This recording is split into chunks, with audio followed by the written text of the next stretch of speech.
Hi, welcome to boardshop.co.uk surfboard reviews. Today we're honoured to have Christiaan Bradley with us.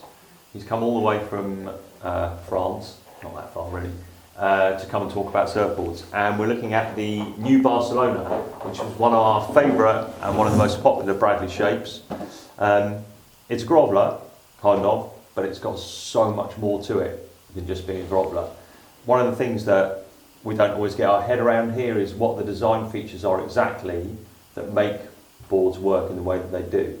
So as a groveler, you can surf it in bigger, better waves. It's got loads of hold and drive and speed, and it really works in a much bigger range than you might think.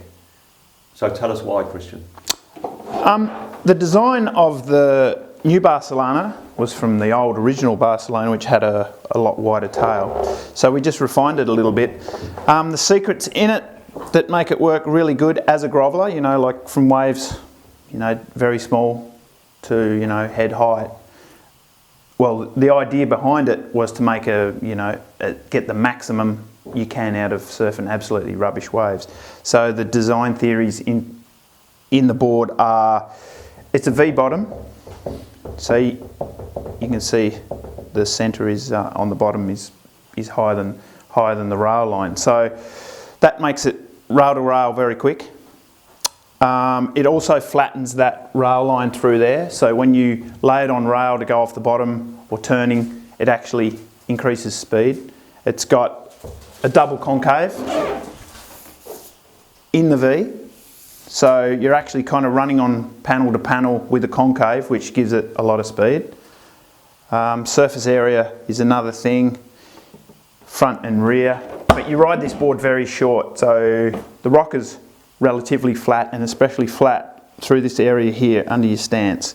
So what that does is when you're up and running, the board really wants to get out from under your feet. So this gives it its liveliness and its ability to turn quickly and sharply. The thumbtail kind of squash, wide thumbtail squash, was designed to give it a little bit more control and, you know, add a bit of flow to your turns. It's a kind of a flatter deck board with a fuller rail for surfing junky waves. That volume extends back through under your feet. So when you're standing up and running down the line, you've got most of the volumes kind of carried under your feet. So that gives it a lot of lift in rubbish surf. The quad fin is good for speed, and thruster setup is good for turns. So there's a mix that you can play with, whatever you prefer to use. So there's that option. It's a very fun board for small junky waves and allowing you to do, you know, regular turns in minimal surf. That's it. New Barcelona.